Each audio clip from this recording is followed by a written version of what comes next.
네, 시선집중 3부의 문을 열겠습니다. 자, 코로나 여파로 시름을 앓는 분들이 한둘이 아니죠. 소상공인 자영업자는 더 말할 것도 없고요. 노동자분들도 사실은 상당히 어려움에 처해 있습니다. 일자리를 잃거나 임금이 깎이는 여러 어떤 피해가 속출을 하고 있는 상황 아니겠습니까? 그래서 정부가 여러 가지 지원책을 내놓고 있는데요. 고용노동부 박화진 차관 연결해서 그 내용 자세히 알아보도록 하겠습니다. 나와 계시죠? 네네, 안녕하십니까. 네, 반갑습니다. 안녕하세요. 일단 가장 그 눈길을 끌고 앞순위에 놓이는 게 이제 전국민 고용보험 아니겠습니까? 네네. 일단 작년 말에 예술인에 대해서 일단 시행이 됐고요. 그 다음이 특수고용 노동자가 되는 겁니까? 로드맵상? 네, 네네, 그렇습니다. 다음 순서로 저희들이 지금 고용보험 확대 적용을 준비하고 있는 분야가 특수고용 노동자 부분입니다. 예. 그러면 이 특고 노동자들은 올해 이제 그 7월부터 이제 가입이 허용이 되는 건가요? 네네, 그렇습니다. 예. 그러면 이게 이제 보험료 이제 분담 비율이나 이런 어떤 세세한 문제가 좀 있는 걸로 알고 있는데 어떻게 좀 다 풀리고 있는 건가요? 네, 그 문제에 대해서는 지금 지난번에 12월 달에 법이 통과된 이후로 저희가 노사 대표 네. 그리고 전문가분들과 함께 중요한 문제가 이제 보험료 요율을 어떻게 하고 분담을 어떻게 할지 네. 그 부분하고 어떤 직종에 적용할지 하는 부분들을 지금 논의를 하고 있습니다. 네. 근데 아무튼 이제 로드맵을 보면 예술인, 그다음에 이제 특수고용 노동자가 올해 7월부터, 그다음에 이제 플랫폼 노동자가 내년부터, 그다음에 네. 이제 그 자영업자가 2023년부터 이렇게 돼 있는데, 네. 자 이제 그래서 일각에서는 고용보험 재정이 이게 감당이 되느냐 이 문제를 제기를 하고 있고요. 관련해서 네. 차관님께서 어제 예. 이 고용보험료율 인상 이야기를 꺼내셨던데 이 좀 구체적인 계획을 갖고 있는 겁니까? 그 부분 설명드리겠습니다. 예. 고용보험을 다른 분야로 적용을 확대한다라고 해서 네. 그 부분이 재정 건전성에 직접 영향을 주는 건 아닙니다. 예. 원래 보험급여가 지출이 되게 되면은 그 부분에 대해서는 그분들이 예를 들면은 특고든 플랫폼 종사자든 이분들도 보험료를 내게 되죠. 그렇죠. 그래서 그 재원을 가지고서 모았다가 또 보험급여를 지급하게 되는 거고 네. 그런 원칙에 따라서 하는 거고 그다음에 그 부분이 미치는 영향은 저는 크지 않다고 봅니다. 다만 네. 지난 1, 2년 동안에 저희가 코로나 위기를 겪으면서 여러 가지 고용 충격이 있었고 네. 그 부분들에 대해서 저희가 고용유지지원금이라든지 실업급여라든지 지출이 사실상 많이 증가했습니다. 네. 따라서 지금 이제 고용보험기금의 재정 상황 자체가 이렇게 이제 만만치가 않습니다. 다만 앞으로 어느 기간 동안 얼마나 이렇게 지출이 증가할지 네. 또 다른 그 언제쯤 그 경기 상황이라든지 이런 게 호전이 될지 이런 상황들을 지켜보면서 예를 들면은 재정 건전화 지금 재정 위협을 받고 있기 때문에 재정 건전화 조치를 취하겠다 이런 말씀을 드렸습니다. 재정 위협을 받고 있다고 지금 말씀하셨는데 지금 빨간불이 들어왔다 이렇게 지금 뭔가 진단하고 계시는 건가요?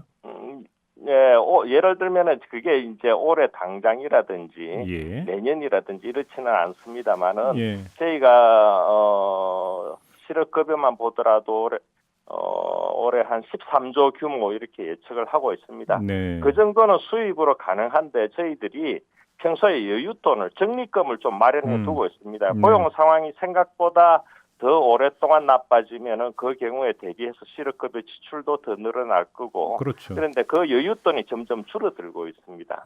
그래요. 그러면 네네. 이 상태로 간다면 이게 지금 여윳돈이 고갈이 되거나 그러니까 이런 상황을 언제쯤으로 지금 예상하고 있는 겁니까? 보험료 인상이 안 된다고 한다면? 그거는 좀 예측하기가 힘든 게 저희들이 여러 가지 변수가 있지 않습니까? 지금 당장 코로나 상황이나 거리두기 상황이 얼마나 지속될지. 그렇죠. 그러면 그게 이제 민간 소비에 얼마나 영향을 미칠지. 그래서 그거는 제가 언제쯤 간다고 말씀을 드리면 그거는 틀리기 쉬운 답이 될 것 같습니다. 그러면 보험료 인상 이야기를 꺼내셨는데 어느 정도 인상이 필요하다라는 계산은 아직 안 돼 있다 이렇게 이해를 해도 되는 겁니까? 저희가 여러 가지 시나리오들을 검토를 하고 있습니다. 다만 제가 이제 이야기를 먼저 꺼내서 그거를 이제 공론화한 건 아니고 저희들 업무 보고 내용을 설명을 드리면서 기자분 질의에 대해서 답변하면서 제가 원칙적인 그런 말씀을 드렸습니다. 예를 들면은 고용보험 실업급여에 좀 이제 그 반복 수급이라든지 그런 그 부분에 대해서는 저희들이 조금 효율화하는 부분도 필요하고 네. 일정 부분은 일반 회계도 부담하는 그런 부분들이 있어야 될 거고 예. 보험료율 인상에 대해서는 지난해 그 노사정 간에 합의한 바가 있습니다. 고용 충격에 대비해서 여러 가지 정부가 긴급한 조치를 취하고 필요하면은 예. 그 보험료율 인상에 대해서도 노사정 간에 충분히 논의할 수 있다 하는 원칙을 정했기 때문에 그런 원칙을 제가 다시 말씀을 드렸습니다. 알겠습니다. 지금 올해부터 국민 취업 지원 제도라고 하는 걸 시행을 하던데 이게 어떤 겁니까? 예, 저희들이 고용보험을 확충을 하더라도 고용보험 제도의 혜택을 직접적으로 받기 힘든 분들이 있습니다. 예를 들면은 대학을 졸업하고 학교를 졸업하고서 노동시장에 새로 진입하는 분들이나 또 새로 일자리를 구하고 있는 경력 단절 여성들이 있지 않습니까? 애들을 다 키우고 나서 노동시장 들어오겠다. 이런 분들은 당장 고용보험 혜택을 받기가 힘듭니다. 그래서 이런 분들이 일자리를 구하도록 저희가 적극적으로 서비스를 제공하면서 동시에 해당 기간 동안에 적절한 소득을 지원을 해주겠다 하는 게 국민취업지원 제도입니다. 그러면 그 대상 범위가 어느 정도 되는 겁니까? 그다음에 지원 규모는 어느 정도, 그러니까 지원 내역은 어느 정도 되는 거예요? 그러면? 제가 잠깐 설명을 드리면은 저희들이 예측하기로는 올해 한 60만 명 정도 지원할 예정으로 있고요. 이분들이 예를 들어서 고용센터에 방문하셔서 상담도 하고 취업 계획도 수립하고 여러 가지 직업 훈련이라든지 서비스를 받으시도록 하고 그 기간 중에 한 6개월 정도까지는 한 달에 50만 원 정도씩 총 300만 원 정도의 구직 수당을 받을 수 있도록 하는 제도입니다. 구직 수당을 월 50씩 6개월 동안. 예. 그분들이 저희들이 60만 명 중에서 한 40만 명 정도는 구직 수당을 받으실 수 있도록 하고 소득 기준으로 해서 그렇지 못한 분들한테는 취업 지원 서비스 중심으로 하되 소정의 그보다 금액은 조금 적지만은 취업 활동 비용을 제공하는 그런 사업도 하고 있습니다. 고용유지 지원금 질문을 좀 드려야 될 것 같은데요. 정부가 고용유지를 위해서 이제 지원금을 주는 대신에 해고는 하지 말라 이런 거 아니겠습니까? 제도의 취지라고 하는 게 간단히 이야기하면. 근데 얼마 전 뉴스를 보니까 국내 굴지 한 그러니까 여행업체 같은 경우는 고용유지 지원금 지원을 받았음에도 불구하고 해고가 불가피하다, 해고 추진한다 이런 보도가 나오던데 이러면 어떻게 되는 겁니까? 그렇습니다. 그 고용유지 지원금이 지원을 받고서 근로자의 고용을 계속 유지할 수 있도록 하는 건데 그럼에도 불구하고 고용유지 지원금으로 더 이상 버티기 어려운 특히 최근에 여행업 같은 경우에는 그런 상황이 지속되지가 않습니까? 그런 경우에는 불가피하게 고용을 계속 유지할 수 없는 상황이 올 수도 있다고 생각을 합니다. 다만 저희들이 고용유지 지원금을 지급할 때는 지원금을 지급하고서 마지막으로 지원금 수령한 시기 이후로 한 달 정도의 기간 동안에는까지는 지원금을 받는 기간 그리고 지원금 종료 후에 한 달 정도의 기간 동안에는 고용을 계속 유지하도록 그런 조건을 부여하고 있습니다. 한 달입니까 그게? 그렇습니다. 그래요. 아무튼 근데 이게 참 그 구조적인 문제가 뭐 항공업계나 관광업계 같은 경우는 정말 참 그 1년 동안 매출이 거의 없다 하다시피 하는 거니까 고용유지 지원금 말고 다른 지원책은 없는 건가요? 예를 들면 그거는 각 분야에서 항공업계 같으면 항공업계의 사업을 하시면 기업을 대상으로 한 그런 지원제도 금융이라든지 지원제도가 마련되어 있고요. 또 여행업계 같은 경우는 문체부 중심으로 해서 조성된 기금을 가지고서 업계를 지원하는 제도가 있는데 그런 제도들이 지금과 같은 상황에서는 사실은 크게 이제 기업이 계속 유지할 수 있도록 하는 역할을 할 수 있느냐 이런 부분에 대해서는 이제 사업하시는 분들이 여러 가지 애로사항이 많은 걸로 알고 있습니다. 그러니까요. 방역인가 최고의 지금 해법인데. 자, 김명식님이 지금 질문을 주셨는데요. 음향 시스템 업체를 운영하고 있다고 합니다. 그런데 코로나로 인해서 2019년 대비 매출이 90% 이상 감소를 했다고 하네요.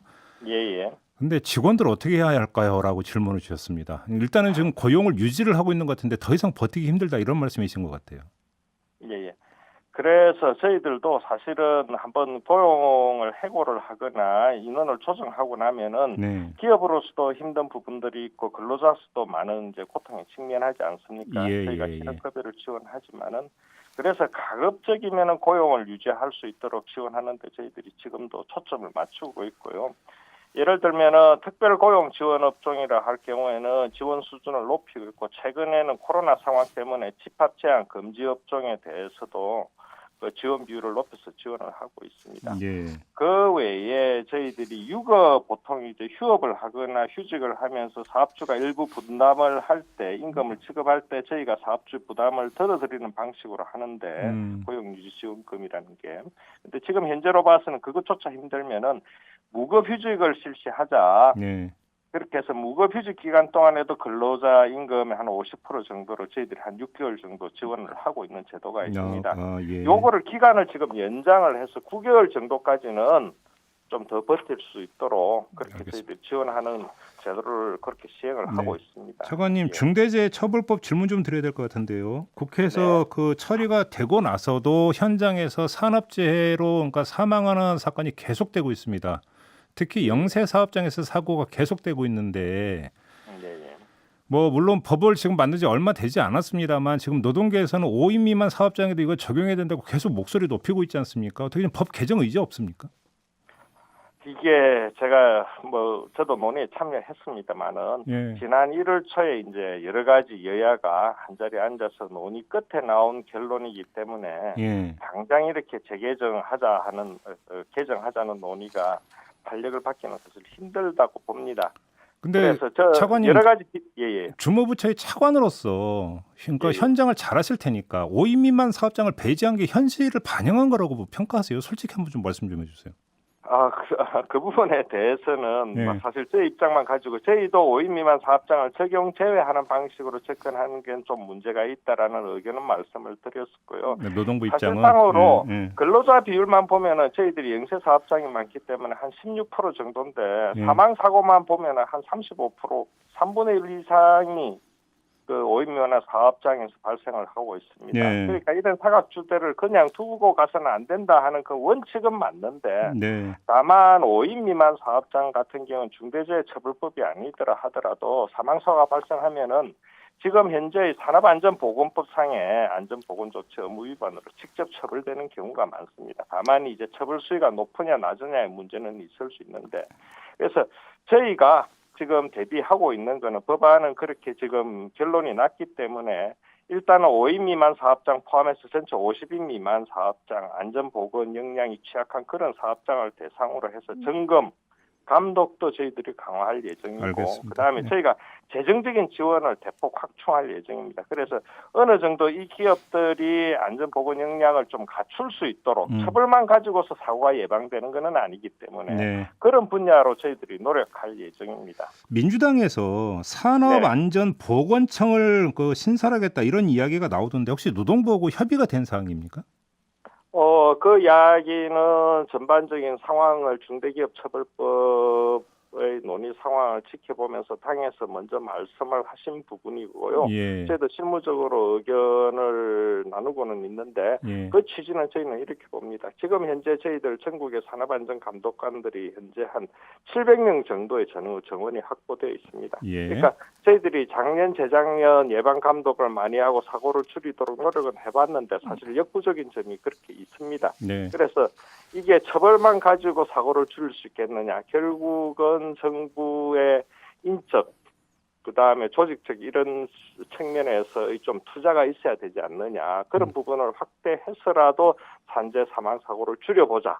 그런 의지라고 저는 보고 저희도 적극적으로 마지막으로 짧게 요거 하나만 여쭙고 마무리하겠습니다. 얼마 전에 당선된 그 새 민주노총 위원장이 이야기하기를 최저임금 인상, 공공부문 정규직화, 국제노동기구 협약 비준 문제, 산업안전보건법, 중대재해처벌법 등등 여러 가지를 볼 때 어느 것 하나 긍정적으로 정리된 게 없다고 총괄 평가를 했는데 이 평가를 어떻게 받아들이십니까? 그 민주노총이 나름대로 가지고 있는 목표나 기준에 비해서는 여러 가지 부족한 점이 있을 수도 있습니다. 다만 여기에는 또 저희 노동정책이나 고용정책의 방향을 수립할 때는 여러 가지 경제적인 상황도 봐야 되고 그다음에 또 노사 간의 의견 교환이나 공감대가 형성되는 부분 중심으로 가야 되기 때문에 네네. 그런 한계가 있다는 말씀드리고, 제가 볼 때는 그런 부분들에 대해서는 저희도 작년에 노사정 협약 형태로 해서 민주노총과도 대화를 한 달 이상 그렇게 해봤습니다만은, 이렇게 대화를 통해서 의견을 교환하다 보면은 이해의 폭이 넓어질 수 있다고 생각합니다. 자, 말씀 여기까지 들을게요. 고맙습니다, 차관님. 네, 감사합니다. 네, 지금까지 고용노동부의 박화진 차관이었습니다.